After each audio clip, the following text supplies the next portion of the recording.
Radio Vision Network family. This is the Philly Sports Guys. I'm Pete, as you know, that's Aaron. Another episode of the Philly Sports Guys here with you. Little chilly October, the fall's finally here.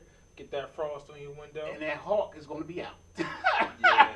That hawk just, it's funny how that, like around this time, that hawk just comes out. Yes. And you warm up your car, you're sitting there like, dang, it's really cold outside. You know what I mean? It's crazy. It's not the cold where you want to warm it up and go back in the house. Like, it's that cold that you ever see smokers smoke in the cold and they be like, and they run out. It's so funny. It's hilarious. Because everybody's so used to the warm weather. Because last week we were just still in the 70s. Yes, and this week's going to be in the 80s. Next week? Yes, like I think 2 days. See, this where Mother Nature can't. See, just like women, Mother Nature cannot get their mind right. You know what? I'm gonna plead the fifth on that one because I don't want anybody give me the hate mail. I'm just saying. I don't want no problems. But listen, look, we got a problem. We'll start right off. As you know, we do quick hits. Yep. Our first quick hit this week is going to be Lane Johnson. The suspension was upheld, as you know. The way he went about fighting the suspension with the NFL, it was either going to be 0 games or all of it. There was no in between. Sometimes in these cases with these appeals, you can see a possibility of a reduction in suspension. Well, they said if I forget the way they said it, but they said if he went through another way through the NFLPA, it might have been 8 games as opposed to 10 games. So I think it's one of those things where he felt that he wanted to flex his muscle. He's upset about the situation. And I mean, sometimes you gotta. I mean, it's a tough situation all around for everyone, that's involved. But it affects everybody. But you gotta handle it a little different. And I think if he would have handled it a little bit differently, as far as just bringing it out and getting Jay Glazer involved and putting in the media, he might have just got the 8 games. Now, for me, it's not so much what happened, how we led him to this point in the process he did. And you had to look at. If I was Lane Johnson, you would have to look at the trend as to how many of these get overturned. Sir. Okay, no. No, let's not go there. Don't do it, because that little Apple Watch, don't even go there.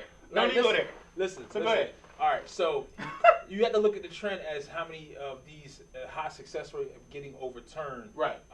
Which you may or may not see. Okay. So with the Lane Johnson, it's his run blocking. Yes. He's really good at run blocking, getting out. He's very athletic. You heard that coming out of Oklahoma when we drafted him 4th overall in 2013. So to be able to get out of his stance, set the block, and get upfield and get to the next level. You see that he didn't do a good job of that on Sunday on the Ryan Matthews play. I don't know why he took that angle. What was? We'll get to that. I don't understand why he took that angle. Doesn't make sense. To try to set the edge or lack thereof. But it affects the offensive line somewhat. Like I said, once again, in the running game, especially next to Brandon Brooks, where Brandon Brooks now has to take his game up another level. You probably see a lot of Selleck on that side because they are going against Ryan Kerrigan tomorrow, and you're going to have Halapudi Vadi Vaitai or short Big V. We're going to call him Big V. Rookie 5th-round tackle out of TCU. Really hasn't been dressing for the first 4 games of the season. Right. Now all of a sudden he's thrust into the starting role, and I understand why Doug Peterson wanted to do that. He didn't want to move Barbary, and then move Barbary to the right tackle. Right. Then you have to insert Wisniewski or Isaac Seumalo, another rookie. So that just doesn't make sense. I mean, the thing is, he's going to be missed. He's going to be missed. He's going to be surely missed because just look at it on the chemistry point of the situation. He's going to be missed because he did. Other than that block that we'll talk about a little later. He has had a nice season, so he will be missed. But the thing is, Big V's coming in. I've actually watched Big V at TCU, and yes, it's college, not the pros is different, but he actually, some of the Buckners that's playing on San Francisco, some other guys that's in NFL now, he looked really good. So he's got the size, 6'5", 310, 320. Yeah. He's athletic. So I like the fact that we're bringing him in as opposed to bringing Barbie, putting Barbie at the tackle. I'd rather keep everything intact except for that position. Right. He's next to Brooks. Right. Brooks right now is looking like he could be an All-Pro. Right. We'll see. But I think it's a good thing for us. It's going to take some time for him to get adjusted, but in the end, I think we'll be all right. Cool. So that moves us on to our next topic. Another NFL team possibly doing a change at the biggest position, the most important position in all the sports, in my opinion, and that's Colin Kaepernick finally getting the nod to start against Buffalo. Okay. Now, is it a little bit too late? Too little, too late? What's that song? Too little, too late. Is it a little too late for that? But for me, as far as just so now you got national attention with the whole kneeling thing, and I want to keep this on the field. Okay. Sometimes I don't understand why Chip does the things that he does, and why he waited to this week to pull this trigger on starting Kaepernick because of the fact that Buffalo right now is playing out of their mind. So it's almost like he's putting them in a position to fail. But the thing about Chip, we're never going to understand some of his decisions and why he's stubborn. And like I said earlier, I mean, I think I would have said a game or two before that because did you see Blaine Gabbert throwing the ball? I mean, did anyone see that? I mean, who? Did anybody see Blaine Gabbert throwing the ball? I mean, he's missing guys that's wide open. Yes. He had a Donovan McNabb-itis where he's throwing the ball to the ground. Even though Donovan's my boy, but he did do that. But I mean, it's just the only thing I can think of. And there's a lot of reports out there saying that he's truly not back. His shoulder's not 100%, which I think so could be that. And he's not the correct weight because usually he's about maybe 210, 215. I don't even think he's 200 the way he looks right now. He looks very, very scrawny, very small. But at this point right now, he's better. And 80% Kaepernick is better than Blaine Gabbert. So. Yeah. But it's so many more issues on the 49ers besides. I don't want 49ers fans to think that, hey, all of a sudden Kaepernick is going to start leading the wins. I don't believe that. Nah. They still need offensive line help. I mean, Jeremy Curley's their best wide receiver. That's what Torrey Smith as well. They have so many holes. The best offensive weapon they have is Carlos Hyde, in my opinion. NaVorro Bowman's out for the year. Yeah, it's just not good. You got Tart in the secondary, along with Eric Reed. He's solid. Yeah, Eric Reed, LSU, draft pick a couple years ago. So it's going to be interesting to see Kaepernick starting against Buffalo once again. They got Lorenzo Alexander, a journeyman defensive lineman who's leading the league in sacks right now. I think it's a matter of how can they look formidable. I mean, can they look formidable with Kaepernick? They will. I mean, they'll look better. Listen, I'm rooting for him because I want to see. I still think Kaepernick can be the guy, but in the end all be all, I think he just needs to change the scene. For me, if I was a 49ers fan, I don't know if I'd necessarily be rooting for him because you already are in the Deshaun sweepstakes. We've talked about this. Yeah, they're definitely in there. To keep yourself there. They're definitely in there. I mean, between them and Chicago, I don't know who's worse. Yeah, well, and Cleveland. I can't say Chicago because Brian Hoyer, he's thrown 6 touchdown passes and 0 picks. Their offense is moving. Who they play last week? They played Indianapolis. They still lost, but they look a lot better. But who they play last week? The Colts. Colts defense sucks. Yeah, let's be honest. But they got Andrew Luck. We're family. We're family here, people. You know, that's what we do. We keep it real. Now, besides Andrew Luck, and Andrew Luck at times can be inconsistent. Right. The Colts overall, their defense is horrible. Let's just be honest. So I mean, at the end of the day, it's going to be Chicago, Cleveland, Chicago, San Fran. That's what's going to be. Okay. Now we're going to hit on the National League. Yes. Championship Series and the American League Championship Series. You had the ALCS game one last night. Corey Kluber going against Marco Estrada. Estrada gave 7 innings. Francisco Lindor hit a 2-run home run in the bottom of the 6th to give him a 2-0 victory. Right. Corey Kluber was 6 innings strong. And Kluber's hit some filthy stuff. I just like Cleveland overall as a better team.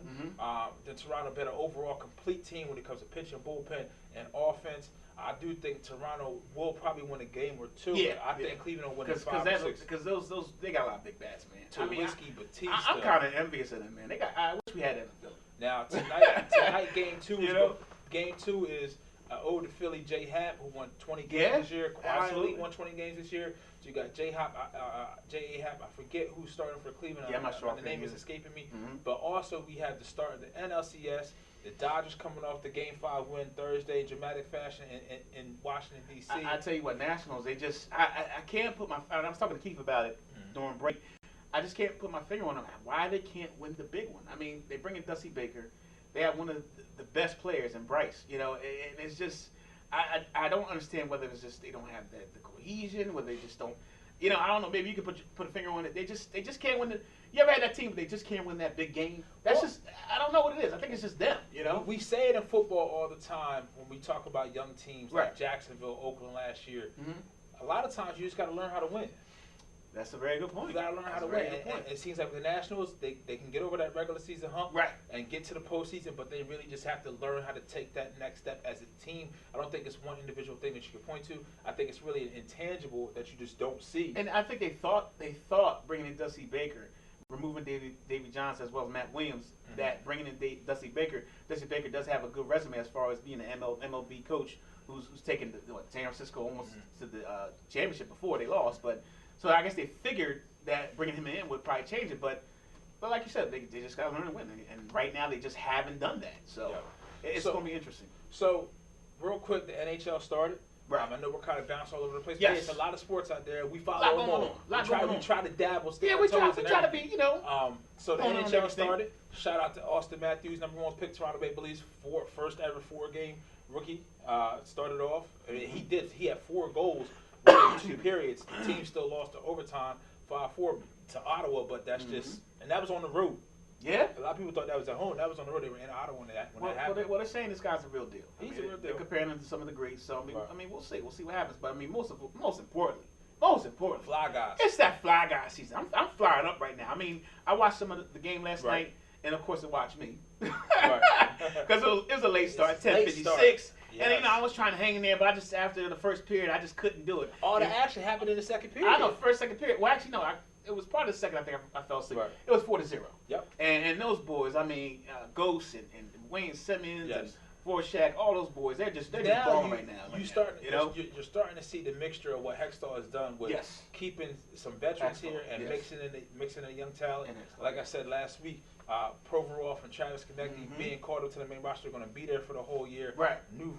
Michael Newverf, I think it is. And you have Mason, so you have a nice combination of rotation of goalies to pass through. So the NHL season is going to be exciting. I'm glad it got started. It gives us something else to look forward to. Right. And then plus, as a Philly fan, as someone we're part of the 4-for-4, you want to see the growth. Yes. I mean, we're seeing the growth with the Eagles, seeing what they're doing. We're starting to see a little bit with the Sixers. I mean, we're a little bit maybe a year or two away, but we're starting to see something. And the Phillies are growing as well. So just to see the fact that the Flyers have come together, they're growing. You see everything coming to fruition. Of course, it's just one game. I know that. Right. But, I mean, just the fact that they're growing and you're seeing it, it's just a beautiful thing, you know? Now, what is a beautiful thing is an article that came out in August, courtesy of ESPN. Right. But as you spoke to, it was an interview recently with Wednesday the best performing brothers in the NFL that's currently playing right now, and that's Michael and Martellus Bennett. Right. Michael Bennett being defensive end for Seattle. Martellus Bennett, who just came off a game with Tom Brady's return, being the primary benefit of that. And also, touchdowns, untouched. And also, he was the leading tight end last year. He had the most yards and receptions last year as a tight end last year. And also led the receptions for tight ends in 2014 as well. So you obviously have Gronk doing his thing. You look at Jason Witten, you look at Jimmy Graham. Martellus, as quiet as kept, has been a very good productive career so far. And their outlook on what they say, their life, and it's a very good read. It was in August 3rd edition of the ESPN magazine. Their outlook on life, their relationship, how they look at football as a business and what they do for a living, and how they feel that the company that employs them and pays them, their outlook on that. It's a very good read. It's a couple points. They had a moment in the article where they just real quick rapid fire. What do you think of? I mean, everything.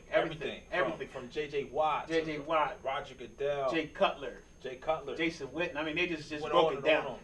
Yeah, I mean, and it's crazy because, you know, and just their story. I mean, just the fact, you know, they came from a broken home. The mom left when they were younger. Yes. The dad basically raised them. I mean, he got married a couple years later, and then just to see the brotherhood. Me and Pete talked about off camera how, you know, Michael was sick at 10, and it was really bad to the point it took almost a year for him to really get himself together. He almost even died. But you can see even in the interview, just the passion that they have for each other. You know, they started breaking down the crime, but just it's amazing to see that, and then the fact that, you know, he sat out. Michael was 1 year old. I think he's 16 months old. 16 months old. Michael sat out for a year, so they can go to college so they can go to college together. And then, you know, Martellus played for 3 years at Texas A&M, and then was drafted by the Cowboys. Michael then came in, had to play 4 years, and then was undrafted, just to see the dynamic of their stories coming together. But I mean, as we both said, I mean, just the fact that it's just they have some great points. I mean, I honestly said. Now, me personally, we talked about it. I kind of went and said some of the things they said, but you have to respect what they say. You know, you respect what they say, and they said in the article they get a lot of people coming to us like, I wish I could say what you say. Yes, I really appreciate that what you say, and you give an outlook. And Michael Bennett says, look, I'm not going to hold my tongue. Nah, I mean, he did say his outlook on the way he sacks the quarterback. He loves his sack. Cam Newton. He said it's almost like love making. And I can, and to be honest with you, I can understand that feeling. Obviously not football related, but it's a little different. But when I'm sitting here in front of the camera and I'm talking to you, this is what I really enjoy to do. It's your passion. It's a passion. It's a passion. His passion is just happy to be hitting grown ass men. This is what you want to do behind the line of scrimmage. Absolutely. That's what he gets paid to do, and he loves doing it. One of the key for me when they were talking about this, the quick topics, and they were throwing out Jay Cutler, Roger Goodell, Pete Carroll, Jason Witten. Mine was Sam Bradford. And the sarcasm, Michael said he's the greatest quarterback ever. I think Martellus said he was the real Joe Montana. So you can just ooze the sarcasm, and then it goes on and off like a light switch. You never know when they're serious, when they're joking. They always keep you off kilter. Right. So, but how about what he said about Jason Witten, which I thought was kind of interesting because he's, as you know, he was drafted by Martellus Bennett was drafted by the Cowboys, played there 3 years, and he said how Jason Witten basically didn't help him. He said, I hated it there because the way I was treated. He said there was one situation where he needed help with something. He said, well, Jason, can you show me how to do this? And he said, no, I'm not going to show you. Learn it for yourself. And I was taken back from it because I'm like, dang, Jason Witten is one of the best times ever to do it. But in the context, it's hard. You get the verbiage of what was said, but you don't know if there was more context in that. So, I mean, it could have been a teaching moment. Depends on how you look at it. And I'm glad that he did not let that stop or discourage him. Absolutely. He persevered through it. Even though he went from Chicago. Did he start in New York? He actually started Dallas. Then he went to New York for a year. Then he was traded over to Chicago. Played there for 3 to 4 years. And then now he's just traded to New England. And as you can think, New England's like, even though I can't stand New England's paradise. Because you're playing with the best quarterback and probably one of the best coaches. Now, for the New England media, having a person like Martellus Bennett who doesn't hold his tongue, his brother Michael is more outspoken, that has to be a breath of fresh air because, Belichick likes to run a tight ship over there. But we run a tight ship here, and unfortunately, we got to pay some bills. So check out our sponsors. This is Philly Sports Guys. I'm Pete. This is Aaron. We'll be back on the other side. We'll recap Eagles and Lions, and we'll preview Washington and the Eagles coming up tomorrow and some more NFL games. So stick with us. So we'll be here when you get back. Saving your business money is as easy as 1, 2, 3. Tanker Consulting Services, a payment solutions expert, will show you how with a free, detailed, written analysis illustrating your cost savings. We usually uncover savings between 10 and 25%, and sometimes more. We can help your business succeed by providing reliable and secure merchant payment solutions such as merchant services programs, point-of-sale systems, and ATM machines. TCS, one of the leaders in regional credit card processing consulting, offers electronic payments to merchants locally and nationwide through our preferred vendor programs. We work to keep business costs down with a comprehensive suite of quality products, services, and customized credit card processing programs exclusively tailored for your company. TCS is convenient, reliable, and innovative, with customer service available 24/7, 365 days a year. Our in-depth industry knowledge, partnership strategy, and innovative processing solutions allow for a specialized approach to providing merchant bank processing with 100% full fee disclosure. TCS is one-stop shopping for all your merchant services solutions. Our clients save money 100% of the time. Trust Tanker Consulting Services, the knowledgeable, professional, and friendly provider of secure payment services. We set the standard by which others are measured. Call now for a free written analysis. 609-922-0201. Today's show is sponsored by Hargrove Demolition, your demolition experts. Hargrove is a family-owned and operated business right here in the southern New Jersey area, bringing you 45 years of demolition expertise. Hargrove has all your demolition needs, from emergency demolition service to demolition equipment rental. Hargrove is one of the state-approved recycling facilities right here in the southern New Jersey area. No job is too big or too small for Hargrove Demolition. Contact them today at one of their 3 locations. When it's time for Jersey Mike's to give a sub some sizzle, this is the way.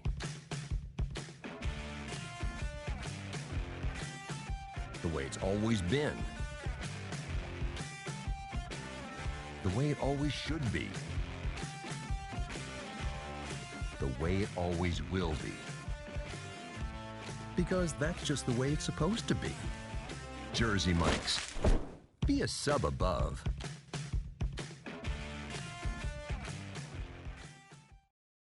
If you haven't been to Speed Raceway, what are you waiting for? You want to live fast? You want to make every second count? Then grab the family. Round up the guys. Speed Raceway is 100,000 square feet of excitement, whether you're a kid or a kid at heart. Speed Raceway is the place for endless fun all summer long. Log on to speedraceway.com or just get here now. When we make Beyond Natural dry dog and cat foods, we start with real meat as the first ingredient. We leave out corn, wheat, and soy. And we own where our dry food is made. 100%. Can other brands say all that? For nutrition you can trust and your pet will enjoy. Does your food go beyond? Learn more at purinabeyond.com. Extra Innings is the nation's premier indoor baseball and softball training center, featuring indoor batting cages, 7 multi-use tunnels, and training rooms. Extra Innings can provide professional instruction, private and group lessons, and the best year-round clinics. Along with a nationally recognized pro shop that features the latest and widest selection of equipment and apparel, our experienced staff can provide you with the right instruction and help you find the best equipment for your ability and budget. Extra Innings, where the game never ends. Today's show has been sponsored by More Than Gifts.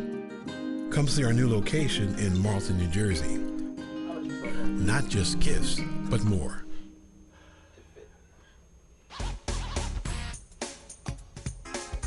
Welcome back to the second segment. I want to lean in and get close as we start talking with that passion about that Bird game. Yeah, I mean, that's like a serious thing for us. You know, anytime we talk about the Eagles, you know, we just got to give it just the, you know.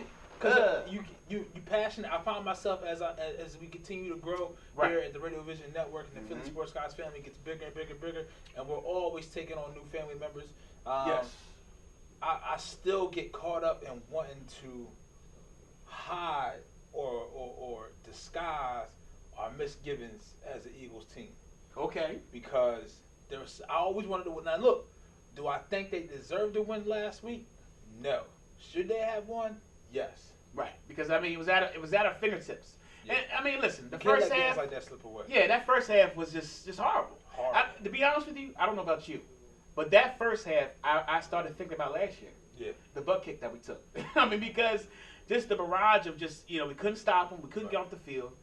You know what? We actually didn't stop them until the second half. Yeah. And I think they punted one time. They were 3 for 3. 3 for 3, right? And it's just that it was kind of reminiscent of that. But the thing is, I just think, and a lot of it had to do with it, and I didn't know that. I don't know if you know that in the beginning. Braham didn't play the first. Bradham, rather. He didn't play a lot in the first half. Now, he was on the field for 80% of the snaps. A little bit of it. But the key was the third drive. He was out. I think him and Cox or him and Curry were out. Yeah. For a lot of it. Now, I put the first half on poor planning with Jim Schwartz, but it was not. It was so much poor execution for one player. 95. Kendricks, I don't know what you're doing. You're supposed to be athletic, and Jim Schwartz was like, I wanted somebody out there. I think it's mental. I think it's more mental now. Yeah, I think it's more mental. He has a skill, but because Theo Riddick is a tough guard for any linebacker. Let's not get twisted. Right, and they saw that, and they saw the film from last year, and they capitalized on it, and they exploited it. Exactly. So, but let's say the pass is the pass. Like you said, we talked about earlier, the Lane Johnson angle on that. Ryan Matthews hit the ball, but Lane Johnson really got blown up. That's what caused the ball to come out. The Nelson Aguilar, you had the ball back with 90 seconds left. The DGB play. Yes. I mean, listen, you're in the end zone. You're right there, and you drop it. Right. You drop it. Doug Peterson, stop waiting to third down in the red zone to throw the fade to DGB. Do it on the first down. If it doesn't work, you have two other downs to get in. And stop throwing it to Matthews. Throw it to DGB. That fade should only go to DGB, period. Yes. Period. It's a mismatch problem for anybody. Throw a fade, throw a slant. He's too big of a body. Look, throw him on that goal route. 90 seconds left in the game, first play, trying to get field goal position. I'm always a proponent to get in field goal position to win a game or tie a game as early as you can, because that opens up the playbook. Time is on your side. You have your timeouts in your pocket. Maybe Carson should have checked it down. He looked at his first option, wasn't there. Second option wasn't there. Third option, that Aguilar in that play was the third option. And if you look, and I told you, I called you right after the game on Sunday. I said, look, if you look at the head-on view, Aguilar has Slate beat early into that route. But since it's the third option, Carson didn't make his progression until late. Actually, Aguilar had checked his speed down because he's like, by that time, then that play is usually not coming to him at that point. Yeah, but my problem is this. My problem is with Nelson Aguilar on that play. I understand he was open, and I understand that. And Carson could have threw it a little better. I understand it was a post. However, And you're right. The ball should have been actually thrown on the inside shoulder up instead of the outside. But my thing is, Nelson Aguilar, where's your fight at? Where's your toughness? That's not him, though. No, yes, I'm talking about as far as stopping the interception. No, but no, what I'm saying, you gotta stop the interception. That's not in his DNA. That's not even. Okay, so why? But so it goes on Peterson then. Yes. Because why is that? Yes. Okay, so why is DGB not in that situation? And that's the problem I have right now. You got a 6'5" guy, right? 230, 240, runs a 4.5, 4.4. For even a 4.44. Right. Well, right now it's probably running 4.5 because he's a little bigger. But anyway, but my thing is, you got to know who to put. So, like good coaches, and he's learning. He's learning. Yes. Good coaches know who to put in certain positions. Now listen, on that play, DGB's gonna make that play. He's either gonna make the play or he's gonna break it up. Slade's gonna have a hard time catching that over top because Slade really turned into the receiver at that point. This is my thing. I think with Aguilar, he shows you spurts, he shows you flashes, but listen, he's a first round pick, number 20th overall. At this point, you can't just keep playing him as because he's entitled. I think DGB has a higher upside right now. Well, I think, and I'm gonna let you finish your point, but I think right now the writing's on the wall. Yes. Because if you look at the numbers, I looked at it.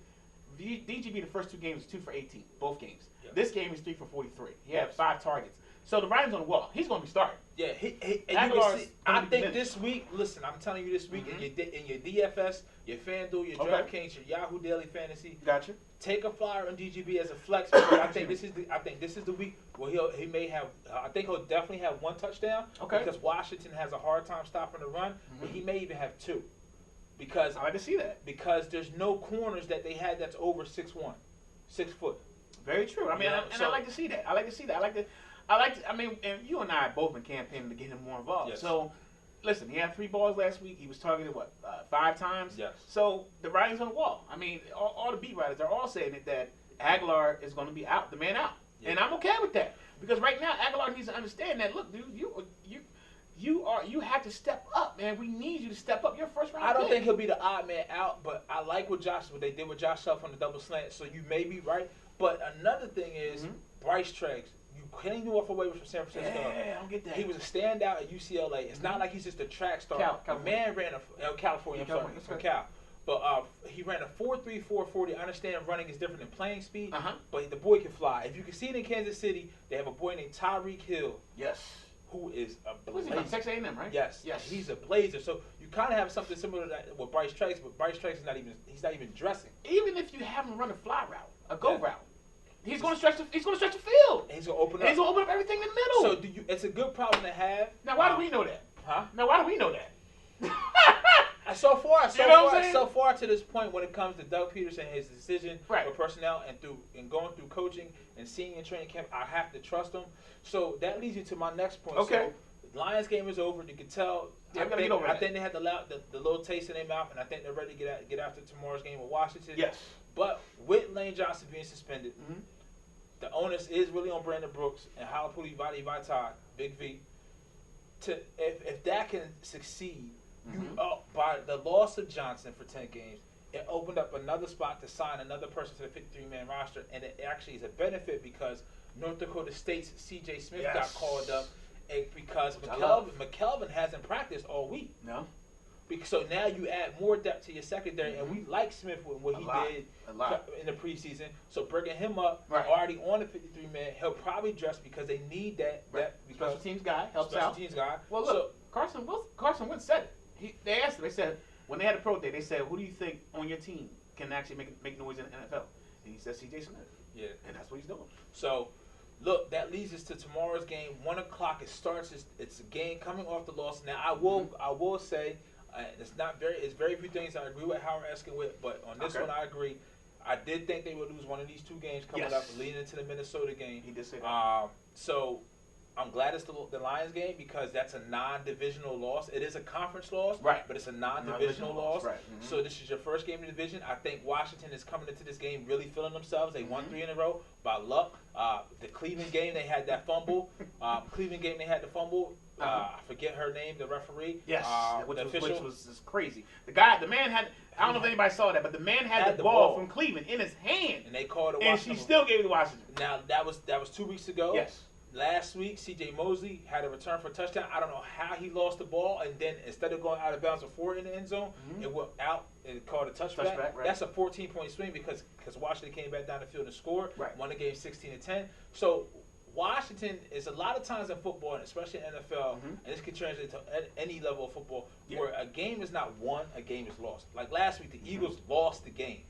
Detroit really didn't win it in the second half. They lost the game. They gave them the game. They gave them the game. Yeah, they gave them the game. Washington, Baltimore gave them the game. They did. See, they fired Mark Trestman already. They didn't like the way the offense is looking. I don't understand. I don't understand it. So in this game, I'm looking for, especially with Jordan Reed potentially being out. That's huge. You know, but now you have to lock down Jamison Crowder, who's fast. Who they put him in a slot. They'll throw a lot of quick screens to him. But the thing is, get the Cousins. Make him. But which Cousin are we going to see? That's the question. But no, you've seen it. He's even in the Washington game, even in the New York game when they won. He tried to get that game away. They shouldn't have won that game. He threw picks. Last week he threw picks. Now it's just look, when they make mistakes, we have to capitalize. Right. And we have to make sure we don't shoot our own selves in the foot. Definitely can't have 14 penalties at all. Right. Yes, I mean, just to piggyback off of that, I mean, the thing is, the biggest thing is Jordan Reed. I mean, he's the fastest guy in NFL history to reach up to 200 receptions in 3 to 4 years. You know, but like we all said as well, documents, six concussions in like a couple years. 6 years. Horrible. I mean, how do you average concussion per year? So I mean, the thing is, how can you average? I mean, and the thing is, after a while, it gets to your mind. You're afraid of that big hit. So I mean, I honestly, go ahead. No, I'm saying, like, I watched the game. I watched the tape. I don't know where it happened at. And that's the crazy thing. I have to look at it again. I didn't see it. It wasn't like he took a vicious hit. But, you know, sometimes you got to understand, when they're going to the ground, their head will hit the ground. Yeah. And it may be something not that serious to us, but I guess the trajectory and the angle of how they're hitting the ground can affect them. Well, and that's the thing. They say once you get your first concussion, the successional concussions after that can come easier and easier. I mean, look at Brian Westbrook. I mean, he never had concussions until he started having, I think it was that boxing game. Quite as I can't remember that. Yeah. And he had that big concussion. And it just really messed up his whole career. And then after that, he had one in San Diego, and then so on and so forth. But back to the game. But I mean, the thing is, with this Washington game, it's a big game for us. Yes. Divisional game. They're 3-2. We're 3-1. So this is one of the games. I am happy that we did get that loss out of the way. Yes. And I'm happy that most importantly, Carson Wentz got the interception out of the way. Get those jitters out. And he looked good even in the loss. We talked about 35. We talked about it where we wanted to see him come from adversity. Right. They had the lead. It was 23-21. They had the lead. That 3rd and 2, didn't like the play call to begin with. If they get that first down, 4-0. Right. So I mean, and he's 22. For that game, he had a 102 quarterback rating. Yes. 22 for 35. So he had an excellent game. But the thing is, I mean, listen, this game right here is important. As I said before, what's Kirk Cousins are we going to actually see? That's one of the keys of the game. Also, the key of the game. Go ahead. Now, I'm saying, hopefully we make him see the one that we want to see. Exactly. Jim Schwartz, we want to see that defense knock that rust off in the first half. And that's the thing. I mean, if Jim Schwartz comes out like he did against the first 2-3 games, then we're fine. But I mean, the thing is, I mean, and another thing that we have to be conscious of, and we say it, is Sean Jackson. Yep. He steps up in games that he really likes to play.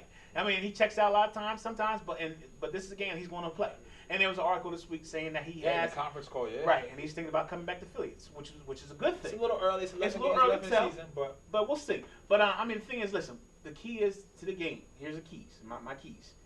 We have to run the ball, control the clock. Yes. Do the thing. That's what we're best at. We're best at time possession. We're number, I think, 1 or 2 right now. Yep. But we have to control the clock, run the ball. We got to get Matthews involved. I know he had that big fumble, which is big, but we got to get. Well, he left practice Thursday. Yeah, there was some type of illness. So, but even that, Washington's run defense is a weakness, and and that's what this is really an opportunity. That's what I was going to get to. Yeah, it's a really good opportunity for our run game with Garner, Smallwood, even Sproles, maybe Matthews, maybe But the thing is, listen, we got to get Matthews touches. Yeah. I'm saying 15 carries a game. We can give him 15 carries, and I've been saying this for the last couple weeks. The formula's got to be 15 carries for Matthews, 3 to 4 to 5 carries for Sproles, and we can get 2 apiece from Barner and Smallwood. I need to see more Smallwood. Absolutely, he disappeared. He was on the milk cart. They didn't even put him in the game. Barner and Smallwood, I think they only had 2 snaps last game. They disappeared. They didn't put him in the game. And I like Smallwood because he hits the hole faster. You can see it, the youth in his body and how he gets to the hole so fast. Right. But for me, running the ball is going to control the clock. I get that. But also it's going to make the offense more condensed.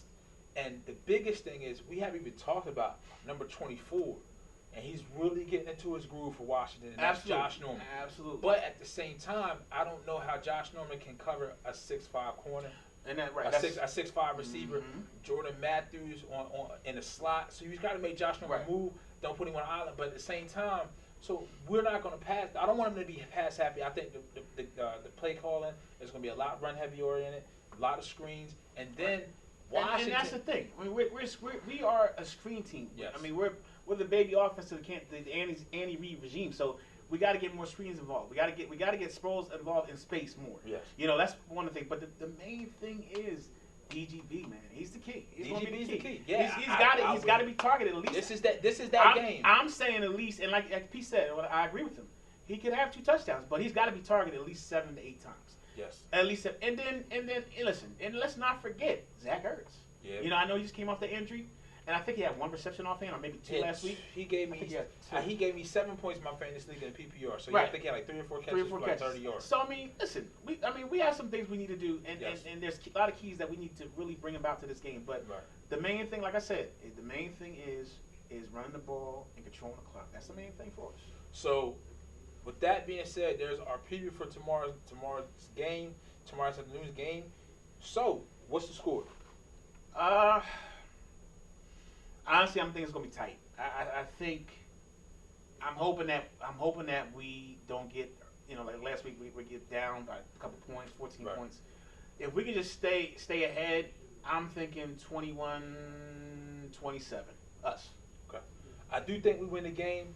I think that if we do win the toss like we did last week, still defer. I want to put your best strength on the field, put your best unit on the field. That's the defense for this team. Get out, get a stop, get the ball back, go down and score any points, 3 or 7, it doesn't matter. I think we win the game 27-24, 20. I think it has the potential to be a close game, but if we get up by more than 10, I can see it being a blowout. I can see it being like a 31-14, something like that. Shout out to my boy Seg, aka Gregory. I'm gonna see you later on. I know you a Skins fan. Congratulations on closing on the house. I'm gonna shoot you out for the housewarming. Right. So I just think with these type of division games, it's tight. I think it's just one of those things where and listen, you always got to throw the records out when you're talking about division. Yes, you always got to throw the records out. But the records are good, right? In this case, it's good. But what I'm saying is that it can go either way. I think it can go either way. But it's going to be a nail biter. I'm just saying it's going to be a nail biter. The more disciplined team, I think the more disciplined team, the one who doesn't turn the ball over, is going to win this game. I agree with that as well. I agree with that as well. Pass rush is another thing. That's another thing. But that's people get the Cousins though. The offensive line is great. Isn't that great? Listen, and to say what you said, if we can get to Cousins early, then it will be a blowout. Yeah, because you see, this is the thing. Stafford gave us problems because he was a somewhat mobile quarterback. And he gets the ball so quick. He gets the ball out quick, and he can run around. So Cousins is not that. He's a stationary quarterback. So listen, we both picked the Eagles to win. Could be fairly tight. Could be a blowout. It's a couple things that can go either way. I don't see them losing this game, though. I will say that. I don't see them losing this game. Okay? So we're going to go to a break. We'll come back. We'll give you the PSG picks for this week, the rest of the games. Look at the NFC East division. You know, Cowboys got Packers. Giants have the Ravens. Stick with us. I'm Pete. That's Aaron. PSG.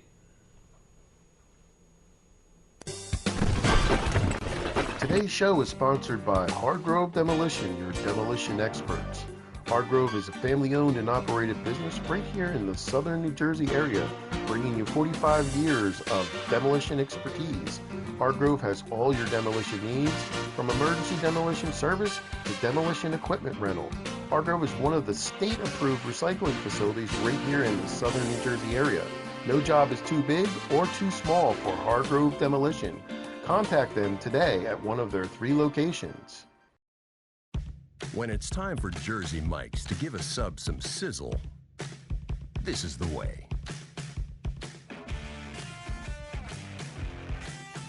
The way it's always been.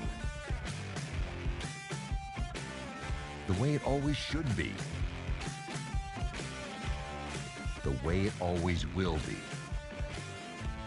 Because that's just the way it's supposed to be. Jersey Mike's. Be a sub above.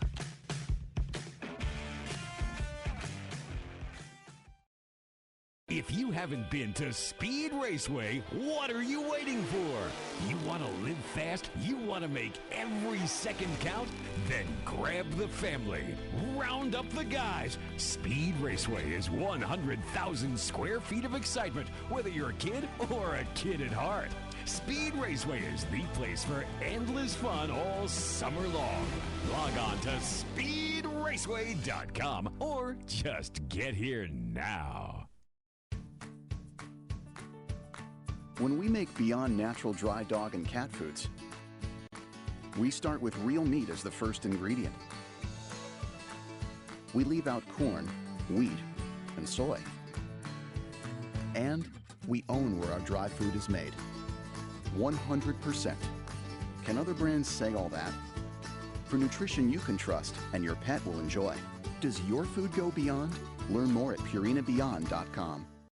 Extra Innings is the nation's premier indoor baseball and softball training center, featuring indoor batting cages, 7 multi-use tunnels, and training rooms. Extra Innings can provide professional instruction, private and group lessons, and the best year-round clinics. Along with a nationally recognized pro shop that features the latest and widest selection of equipment and apparel, our experienced staff can provide you with the right instruction and help you find the best equipment for your ability and budget. Extra Innings, where the game never ends. Today's show has been sponsored by More Than Gifts. Come see our new location in Marlton, New Jersey. Not just gifts, but more. Woo! It's getting cold in here. Yeah, instead of being hot, right? It's cold, man. Instead of being hot, you sing it's getting cold. Yeah, here, instead of being hot. Your forehead not sweating, nothing like that. You can tell the temperature's changing. It's cold. I mean, let me just look. It's winter fresh. If I want to see what the weather will be like this. Hey, listen, it's winter fresh right now. It's cold out there. Everybody wear your coats. It's not cold, though. It's chilly, but it's not cold. This is what they call fool's weather. In other words, you could be a fool and not wear a jacket and be sick in a hospital. Did you come with a jacket today? What?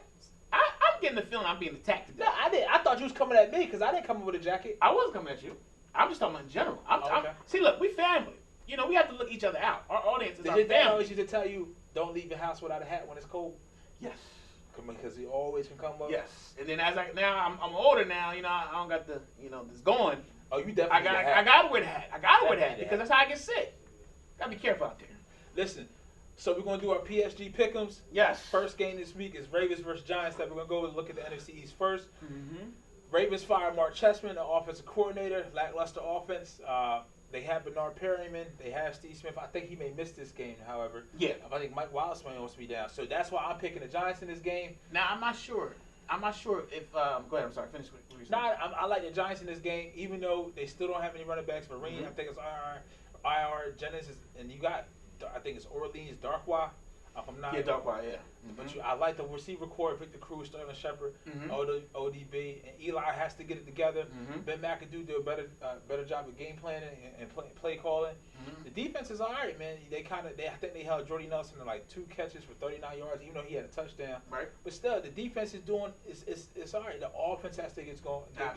And I really do like the matchup for the Giants. I mean, it has to stop somewhere. It has to stop somewhere. So I think they'll take this game. So what's the score? What you got? Score-wise? I think it'd be 28-24. Okay. All right. So you got the Giants. All right. So I'm picking right now. I'm actually looking at the Ravens. I mean, as you know, they did release Justin Forsett. Forsett signed up with the last few seasons had a couple good years with them, but they want to go younger. And the kid that I'm most intrigued about. I'm not even sure if he's playing. I think he is playing this week. He played last week. You're talking about Dixon, right? Listen. Anybody in fantasy? Once he get it going, man. I got him on 2 of my leagues. Anybody in the fantasy league? Listen, this kid is the real deal. Holyfield. Yeah. From Louisiana Tech. So, I mean, I would definitely pick him up. But, I mean, I think right now it's a big game. It's going to be at Giant Stadium.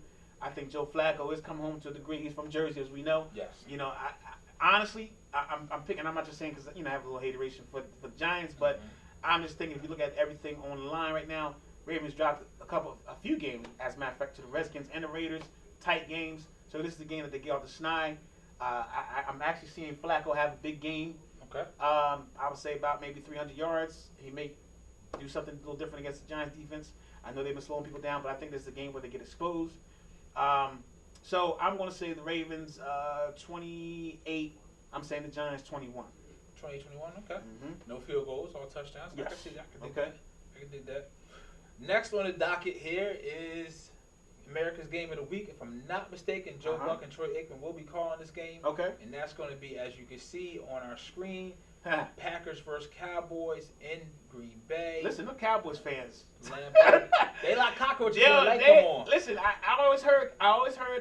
Shout out to Howard Eskin, WIP. Howard Eskin get a lot of shout outs. He would always, he is. He would always say cockroaches, but it's the truth. I mean, listen, even when they were bad, they were there. But it's worse, pandemonium. And to be honest with you, Cowboys fans, I'm gonna be honest with you. When I got to give respect, respect is yeah, I mean, me too. I heard you do that. You got every right to be out there sticking your chest out. Y'all manhandled Cincinnati last week. I did not think y'all was going to be able to do it. Not the way I don't know. You really took – Cincinnati came in with a bad game plan, and then when they tried to get back in the game, you really took it from them. I mean, Zeke had 128 yards on 7 carries, and that 60-yard touchdown run, and my man wasn't touched. He wasn't touched. And listen, people get it twisted when we say the Cowboys had the best offensive line. Yes, they do. But it really shows where they're good at pass pro. But when those big boys can get up and go push you that way, going downhill, that way, and open up the lanes for a running back who can hit the hole like that, who's as fast and as strong as Zeke, man. And then Dak is doing his thing. He's just not making mistakes.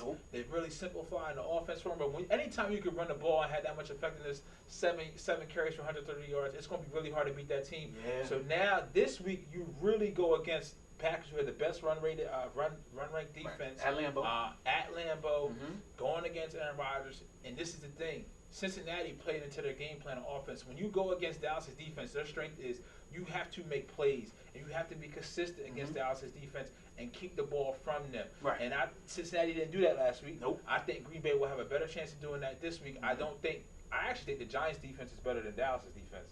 Yes. Yeah, I do believe that. So I think that Green Bay will have success. I look for Lacy to have a good game. If you can tell by the way I'm talking about this game and the trend, I don't think Dak and Zeke are going to have a bad game. I just don't think Dallas will be able to do enough, and I do think Green Bay will win this game. What's the score?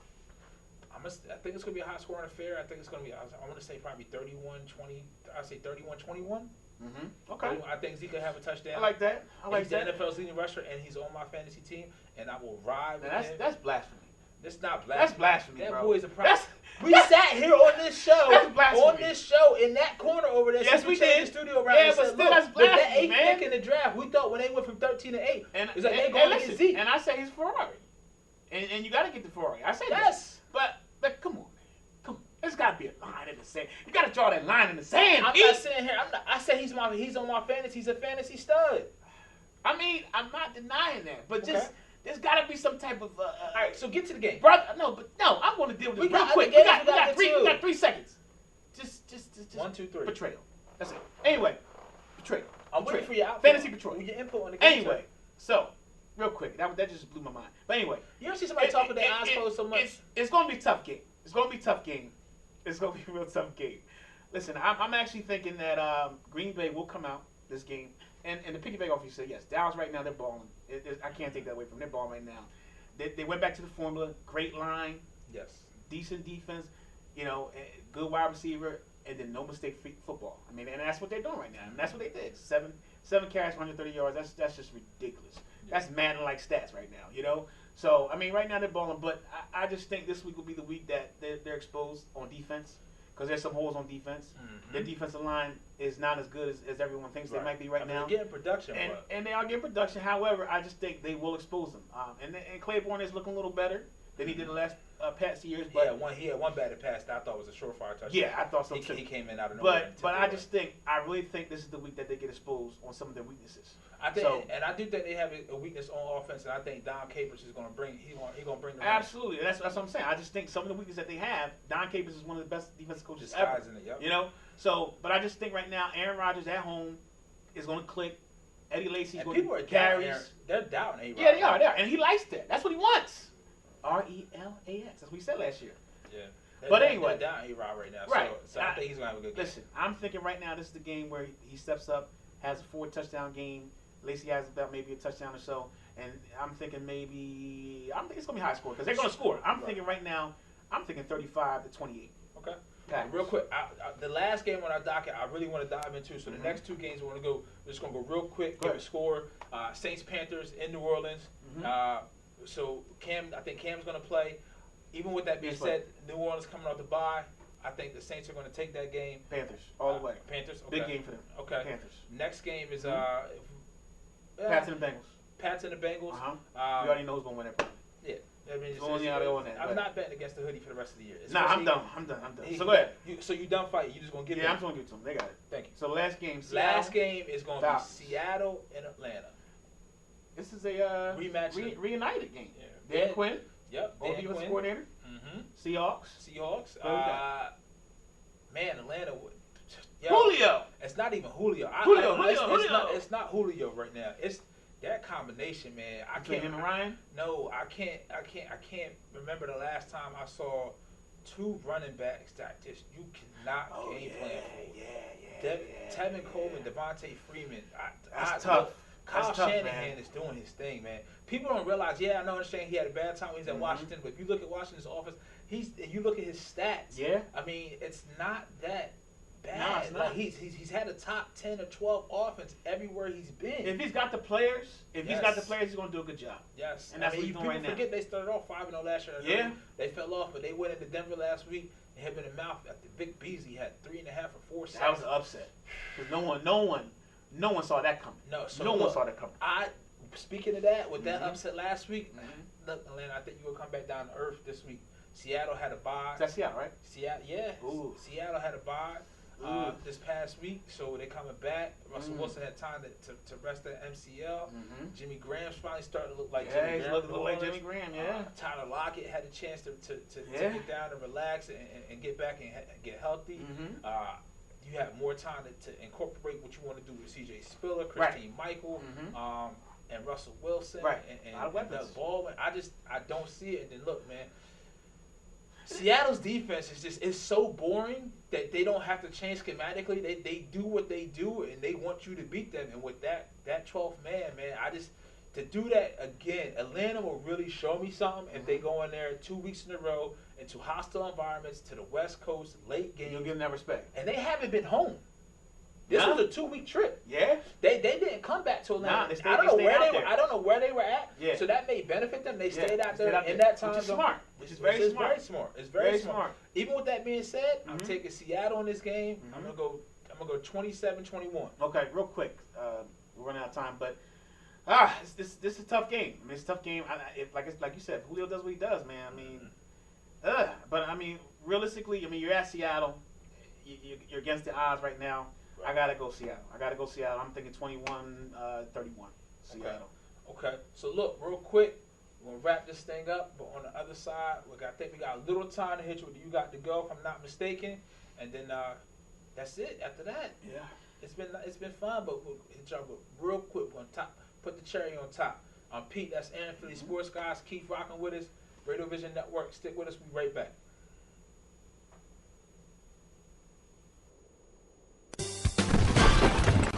Today's show is sponsored by Hargrove Demolition, your demolition experts. Hargrove is a family-owned and operated business right here in the southern New Jersey area, bringing you 45 years of demolition expertise. Hargrove has all your demolition needs, from emergency demolition service to demolition equipment rental. Hargrove is one of the state-approved recycling facilities right here in the southern New Jersey area. No job is too big or too small for Hargrove Demolition. Contact them today at one of their 3 locations. When it's time for Jersey Mike's to give a sub some sizzle, this is the way. The way it's always been. The way it always should be. The way it always will be. Because that's just the way it's supposed to be. Jersey Mike's. Be a sub above.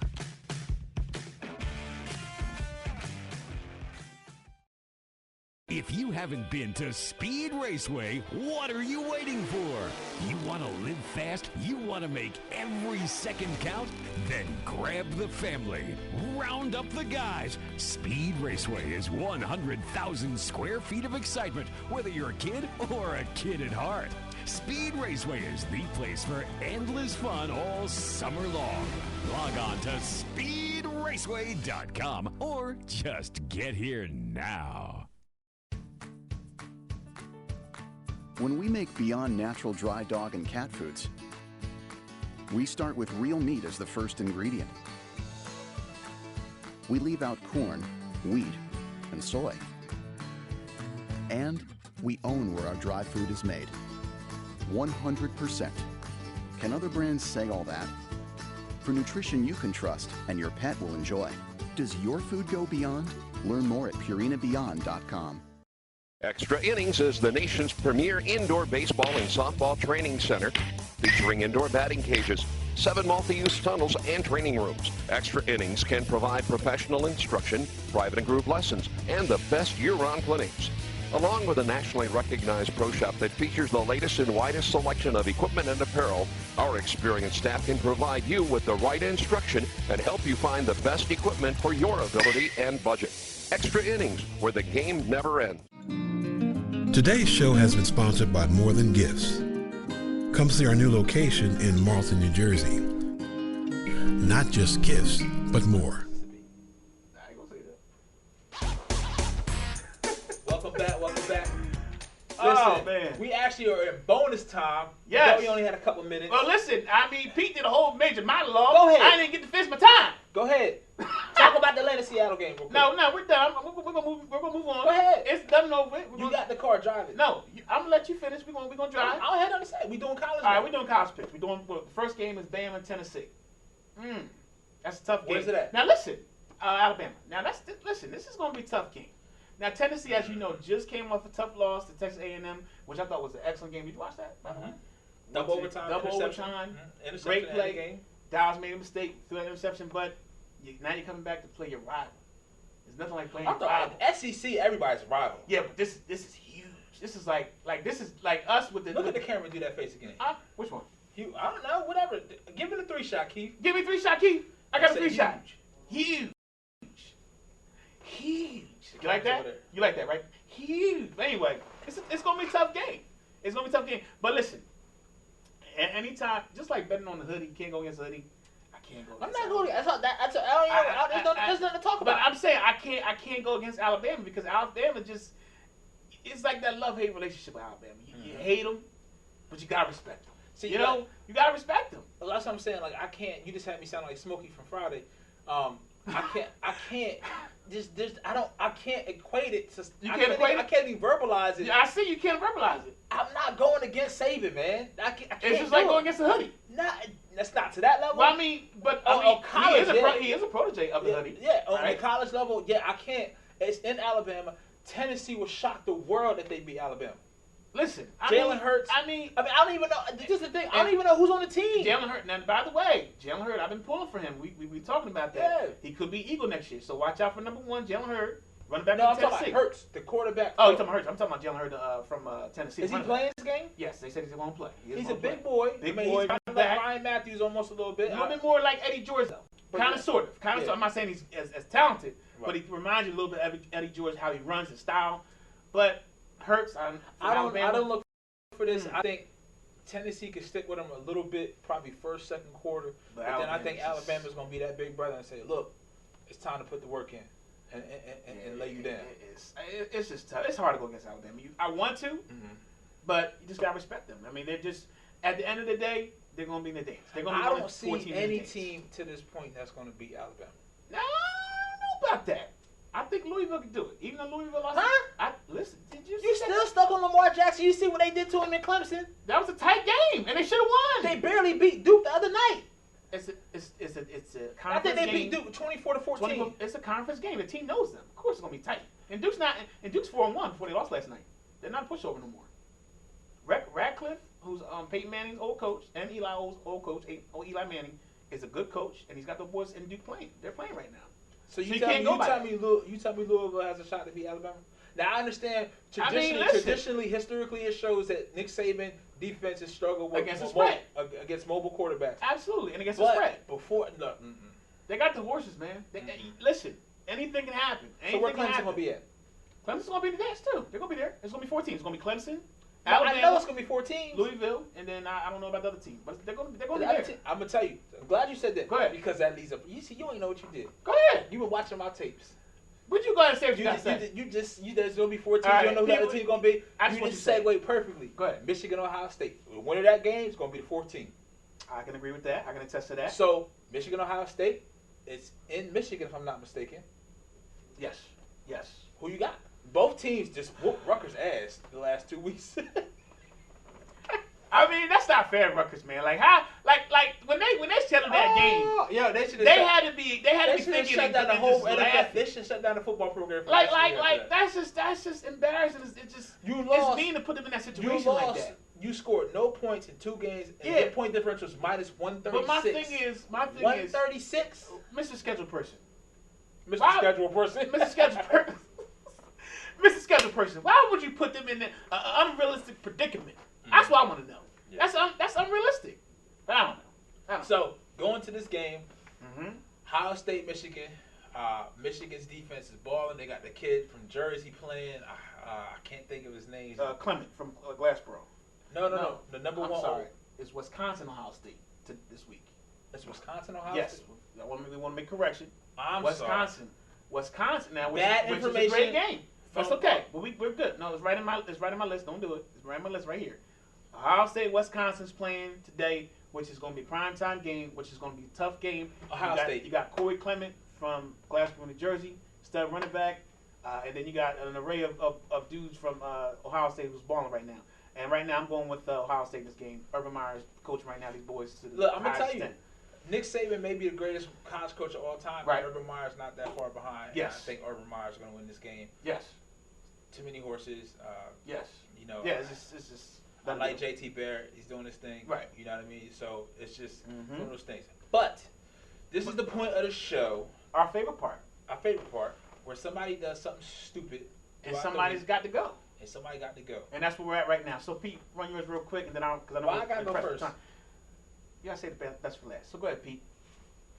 I'm Rochambeau right on here right now. Go ahead. You got it. Okay. Whatever. I will be vigilant and be a professional and go first. Listen.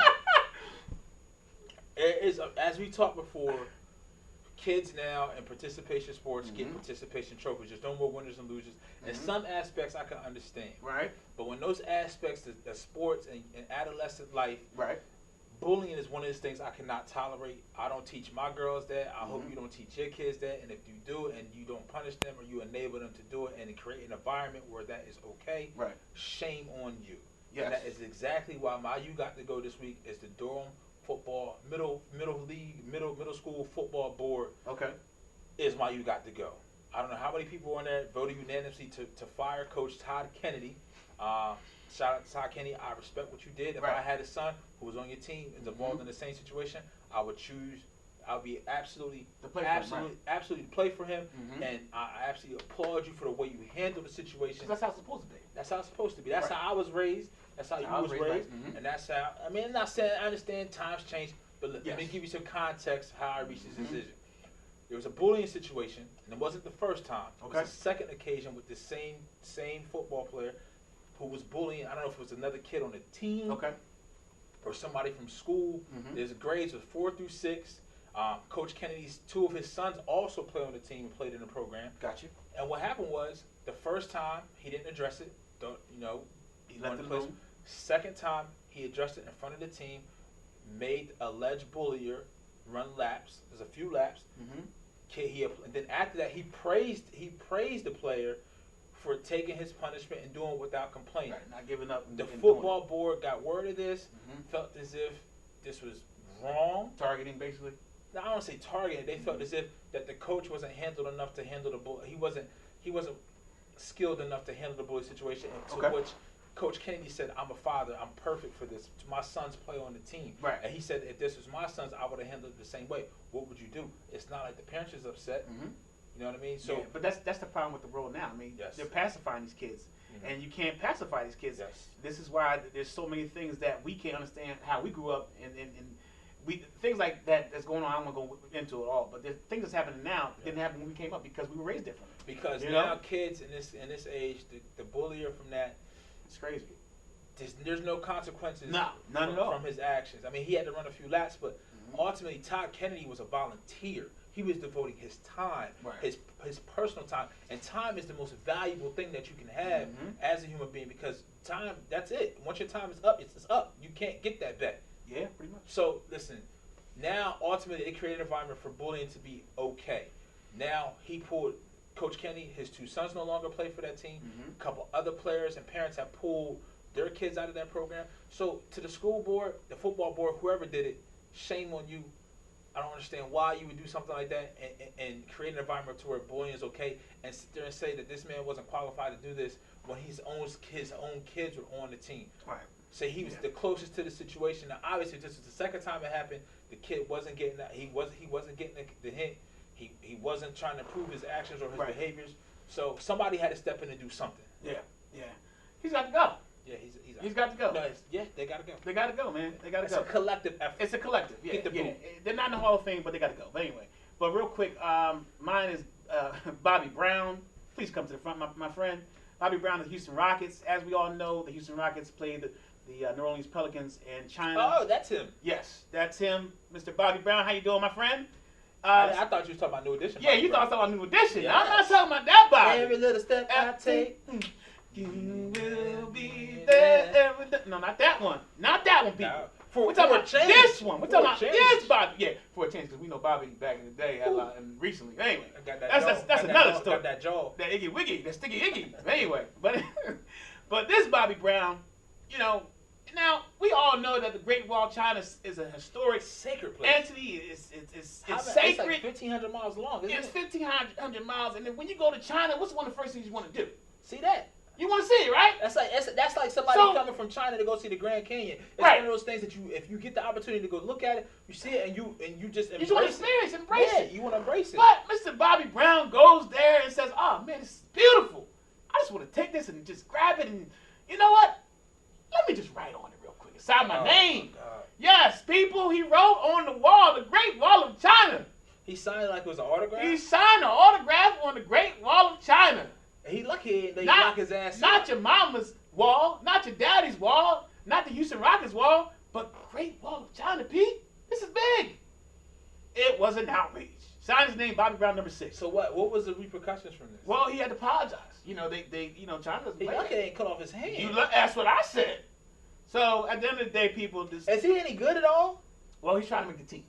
Oh, hell! This is second and third stint. He played on the Wolves. He a D-leaguer. D-leaguer. They can go to another country. He played for the Minnesota Timberwolves. Now he's on Houston Rockets trying to make the squad. And he goes, plays his game, and then he says, "I'm going to just write on the Great Wall of China." So listen, let me look at it from his vantage point. Who does that? Let me look at it from his vantage point. So I'm out here, I'm trying to make... You trying to make the team. Trying to make the team. Right. Had a good little run of making a couple $. Right. Nobody's asking for my autograph for the United States. Hold on. You're going overseas to visit a place that's sacred. But listen, from his perspective... Go ahead. He's going overseas. Yes. Basketball is beloved in China. Yes, it is. Nobody wants to get his autograph that he plays for here.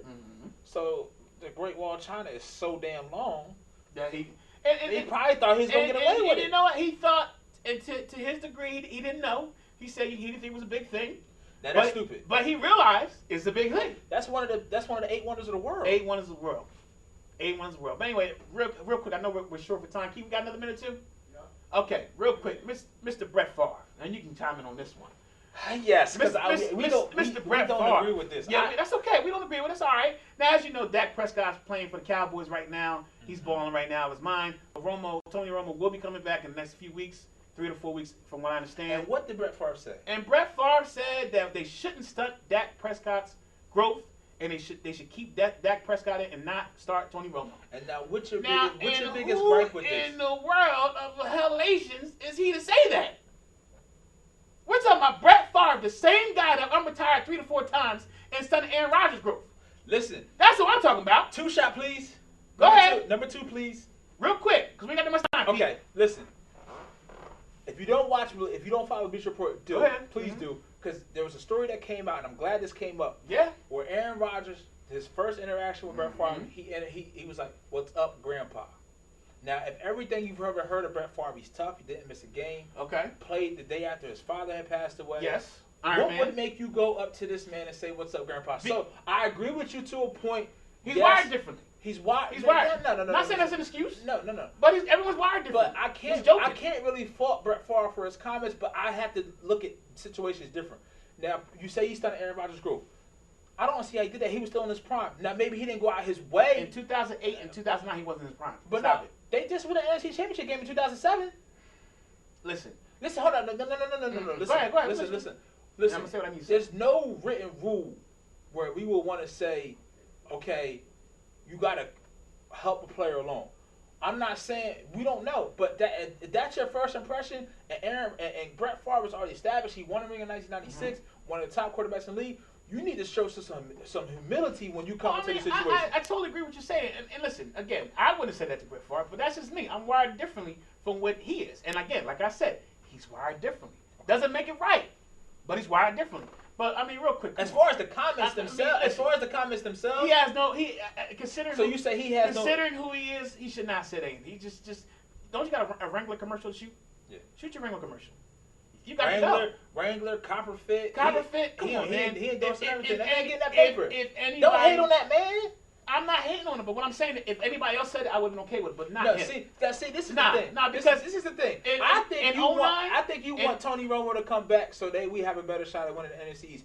I don't give a shit. I mean, listen, I don't care who we play. It doesn't matter to me who plays, but I'm just saying, of all the people in the world, Brett Favre, you don't need to say that. You don't need. You done retired 3 to 4 times. They asked you, and I watched the documentary. I don't know if you watched it. But who? But they asked him several times. I mean, like, are you going to retire? What are you going to do? I don't know. I don't know what I'm going to do. I don't know what I'm going to do. But I get that. We're ready to move forward with Rodgers. What are you going to do? But I don't know what I'm going to do.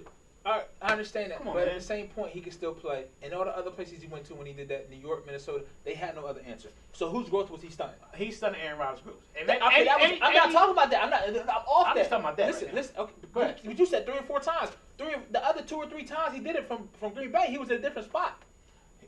I'm focusing on the Green Bay situation. They kept coming to get him. They kept coming to get him. They kept asking him. Obviously, you can see it.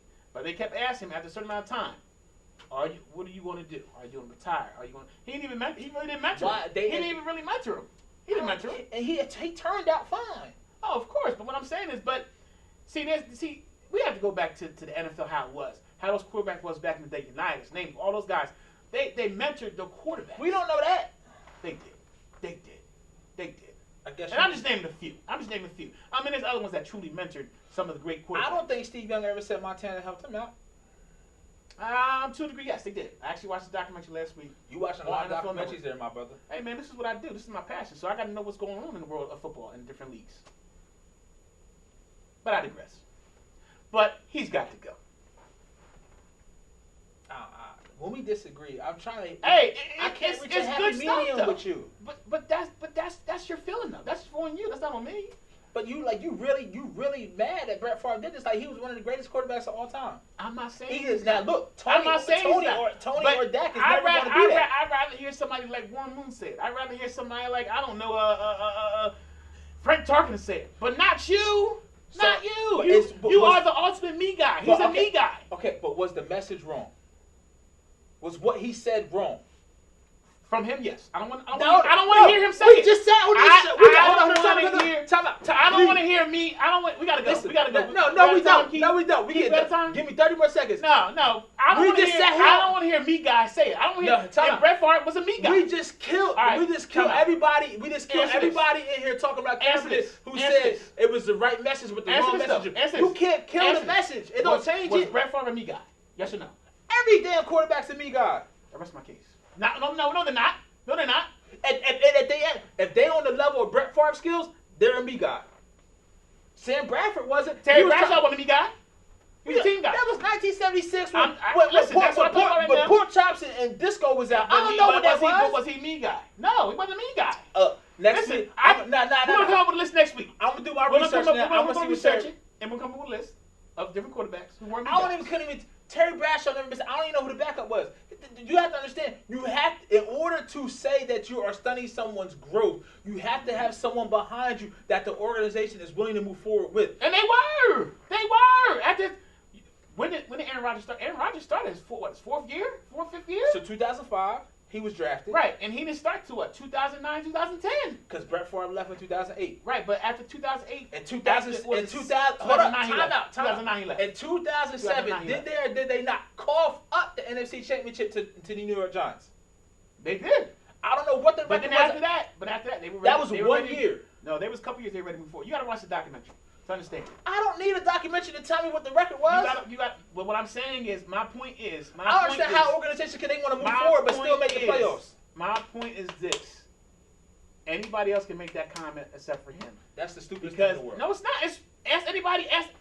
No, we can do a poll. I'm focused. We can do a poll right now. You're focused on the wrong thing. I'm focused on the message. No, I don't care who said it. That's every Cowboy fan is thinking that. They agree with what he said. They don't. A lot of them, a majority don't want Tony Romo to come back. They want to ride with Dak. Dak is wrong right now. So I agree with that as far as that point. Yes, but I don't want to hear it from Brett Favre and all the people in the world. Oh, so why'd you watch the documentary then? Oh, because I'm a football fan, and first why'd you read the comments then? Why did I read what comments? What part? The Favre comments. Soon as it's a story. We're doing You Got to Go. I gotta bring it up. It's a great topic. So Brett Favre, listen. Now don't get me wrong. Shot me out. You ain't got to go for me, brother. You good? He's going. He's got to go. He's going already. It's done. It's done. He's going. So when he come on the show, when we get to that plateau, I'll tell him. If we get to that plateau, you gonna tell Brett Favre? I'll tell him. I respect his game. He's one of the best quarterbacks ever, but he shouldn't be commenting on that, considering how he was. Okay, real quick, we're way over this. We gotta go. We're in bonus time. We'll save it. Give me 2 minutes. Listen, we're way over. Katie's comments. Which one? When he's talking about Golden State and his player, he said the selflessness of my teammates. Mm-hmm. Taking all these now he already damaged his character. He's taking all these subtle shots at the whole Oklahoma City Thunder organization. Yes. Mm-hmm. Okay? Mm-hmm. So then Russell Westbrook was asked about his comments. Right. That's cute. Yeah. You feel what I'm saying? I'm predicting it right now. Mm-hmm. The first game they play, KD gonna get fouled hard as shit. Oh, I believe, and he should. He should. Foul hard as shit. He should. And somebody gonna catch a flagrant 2 on that man. And Russell Westbrook is an assassin, and he's gonna go in that game and he might score 60 points. Yeah. He may score 60 points. And Draymond gonna get it too. Listen. Draymond gonna get it too because Russell Westbrook, is a throwback player. He's one of those players that can be in that area with Jordan, the Pistons, the Knicks, because that's the type of player he is, and that's why I love him as a player. Look, put it like this. I think that it's to the point where I think they may fight.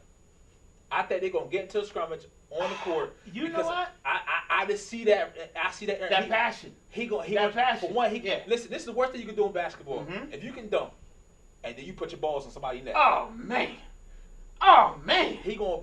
And you know what he's gonna do? He's gonna come across and say,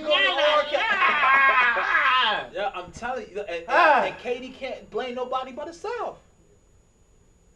That's another time. We'll deal with that next week. We got. Listen, I'm just saying. We're out of time. We talk about comments. Listen, we'll talk about that next week. That's one of our great topics. Enjoy the game tomorrow. Namaste. Listen, family. We love you. We love you. Eagles win. Fly, Eagles fly. EAGLES. Eagles all day. It's been beautiful, y'all. It's that time, though.